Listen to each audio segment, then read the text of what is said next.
Good morning. So today we are headed from Singapore to Dubai, but first we have a layover in Bangkok, and we are really excited because we are going to get to go to the lounge there that has been voted like the #1 lounge in Asia Pacific. But we're also super excited because today we are flying completely free from Singapore to Dubai. And so I'm going to try to explain to you guys today how you can also fly for free and get lounge access just like this when you travel. But first we have to catch our flight.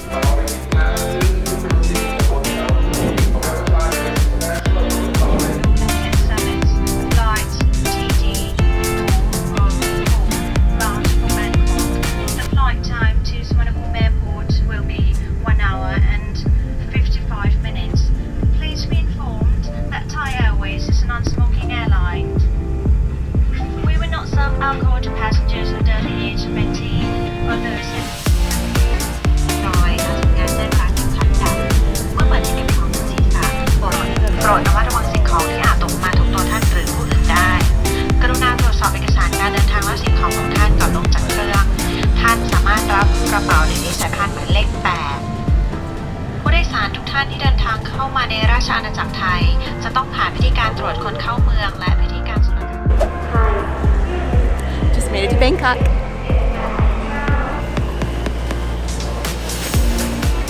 Today we are taking advantage of points and some perks of one of the credit cards that we got, which is the Chase Sapphire Reserve card. If you don't know what that card is, I'm going to dive into a little bit of that. Whenever I try to explain a little bit of how we are flying free, that doesn't give you enough information. Definitely look it up because it is definitely regarded as like the premier credit card for travel. For most people, we obviously got it because we travel all the time, so it just really pays for itself. If you don't travel as much, it may not be the ideal card for you. There may be other ones out there, like we have quite a few other ones that we use for different reasons while we're traveling. But one of the big perks is whenever you get the Chase Sapphire Reserve, you get immediate free access to Priority Pass lounges all around the world. There are lounges and airports that you get to hang out in. And like we mentioned earlier, here in Bangkok is one of the premier lounges in the entire world, voted the best lounge in all of Asia Pacific. So we are on our way to check that out and get to use that perk of the credit cards.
Okay, so the Miracle Water in the Miracle Lounge doesn't actually turn into wine whenever you pour it, but this place is super, super nice, super swanky. The lounge is huge, tons and tons of really good food and drinks, and places to hang out, power up, relax, and enjoy yourself. There's showers, there's really nice bathrooms, really, really cool. I can definitely see how this won the best lounge in Asia Pacific. But more importantly, I want to go over here and I want to start explaining to you how we are traveling for free today and how you could possibly also do the same thing. These ice creams are so good. I'm going to have one more.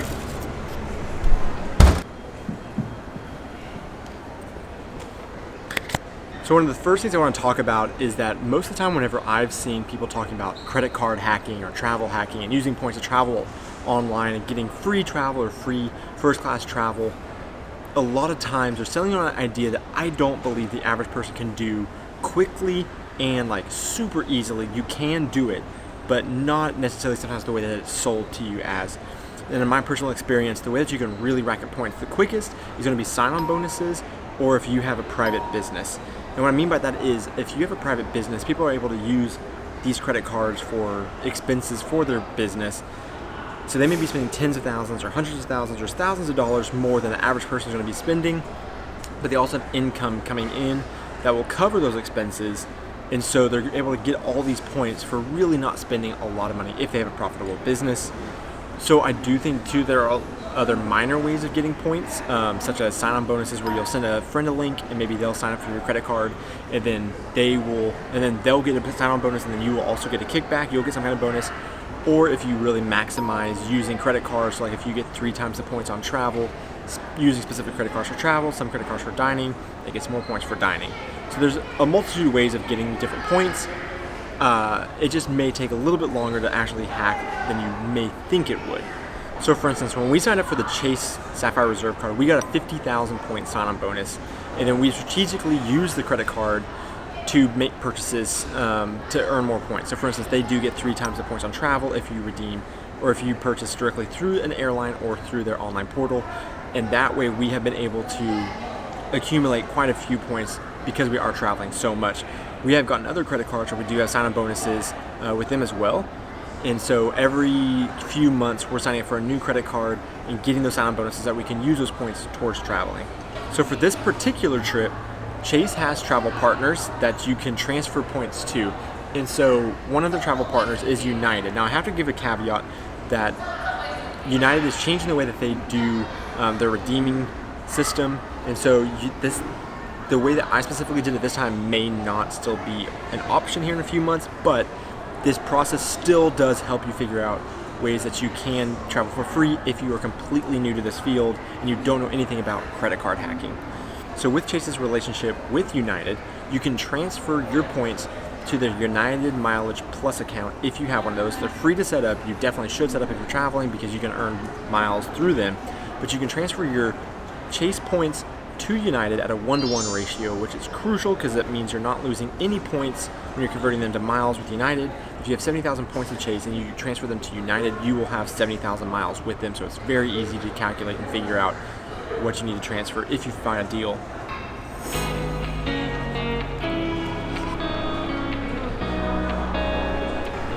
Alright, so sadly it is time to go and head for our airplane, and we will be flying to Dubai here in a little bit, and then I will finish up how to fly for free.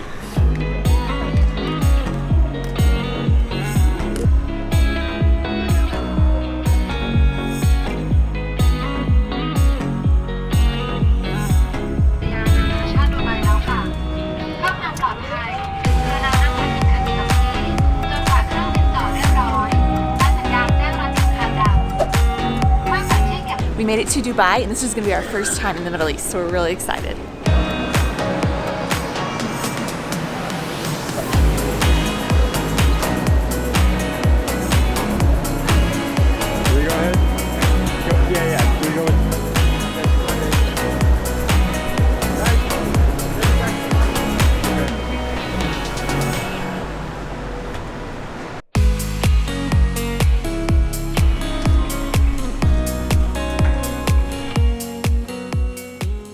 Alright, we just made it to our hotel in Dubai. We were really excited to be here, and on our way here we got to see things like the Burj and some of the other huge buildings, and just things were glowing. We're a little bit jet lagged, but I think we'll be okay. But to wrap up this video, I need to finish my talk on how to get free flights around the world. So whenever we were talking last, I was explaining United Mileage Plus accounts. So whenever you go on United Mileage Plus, currently, this is how you do it. You simply go on there and you put in your airport that you're flying from. your destination, and then you can pull up a calendar that will show you a list of deals or regular fares, and so you can find the cheapest day. So you need to be flexible if you want to try to do this too, if you can help it, because that would be really beneficial. So whenever we did it by miles rather than doing it by dollars. We found a deal from Singapore to Dubai that was only 35,000 miles plus only $39.80 of fees per person. So we ended up only spending about $79 in fees, and that's it for the flights. Normally, I think these flights were going to be like $2,000, so we saved ourselves a ton of money by doing it this way. So we simply saw that all we needed was 70,000 points transferred over from Chase to United Mileage Plus. We just did that. It was there in seconds, and then we went ahead and just submitted and purchased the tickets. So it was an awesome way of doing it, and we were able to know that this was a really great deal because normally if you book flights on Chase's travel portal, you will find that they charge 1.25 cents per point. So I divided the normal price of the tickets by how many points I was going to be using to figure out how much each point or mile was going to be worth, and I found out that it was going to be somewhere in the neighborhood of like 3 or 4 cents per mile. And so you can look at the value differential there and see 1.2 cents per point versus about 3 to 4 cents. I was in essence tripling or quadrupling the value of my points by doing it on United's portal versus Chase's. Basically, if it is ever below that 1.2 cents per point or mile, I just don't redeem it because I'm going to wait for a better deal in the future. So I hope that this video really helped kind of open your eyes to the realm of possibilities when it comes to credit card hacking. And also, I really hope that it also shows you the realities of it, that I personally don't see it really being something that the average person is going to do super, super quick and just accrue tons of points. It's going to take, a year, 2 years of opening a lot of credit cards to get sign-on bonuses to really accumulate a lot of points and using purchases, or getting friends to refer, or you referring friends to be able to sign up for the credit cards so you can benefit that way also.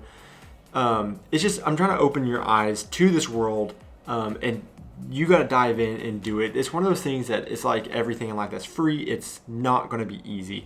So you have to do research. You have to work on finding the deals yourself, and you have to dig and dig and dig. And then you may pay off and get a deal like this where you can fly a really lengthy trip for completely free. Another couple of little points I do want to point out is whenever I say things like sign up for a lot of credit cards, that can scare some people or it can get people in trouble.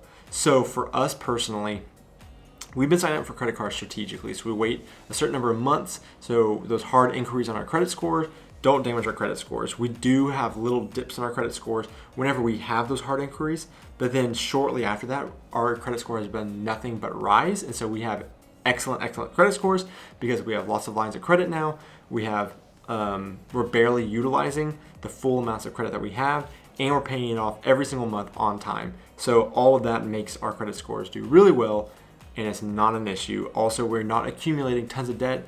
Even if you apply for a lot of these credit cards and you get them for the sign-on bonuses, you don't have to use them. You can only have 1 or 2 or 3 that would be your go-to credit cards for certain purchases based off of the points they give you, but you don't have to use all however many 15 credit cards you may have. That's not how many we have, just a random number I'm throwing out there. So again, this whole video is not trying to get into the weeds of credit card hacking, just a brief overview of how we did it today. I hope that helps. If it did, let us know. If you have any questions that you want to ask us, go ahead and throw those in the comments and I'll do my best to respond quickly and however I can to help you figure it out a little bit better. And hopefully you can start doing some of this in your life and start traveling very, very economically and enjoy a lot more out of travel and credit cards. So thanks so much for watching, guys. We hope that you enjoyed this video and that you enjoyed seeing our travel day to Dubai and the lounges. If you did, go ahead and hit that like button and also subscribe so that you can keep up with more of these adventures, and hopefully I'll have more of these tips that can help you out in the future too. And we would love it if you continue to travel with us. Thanks so much.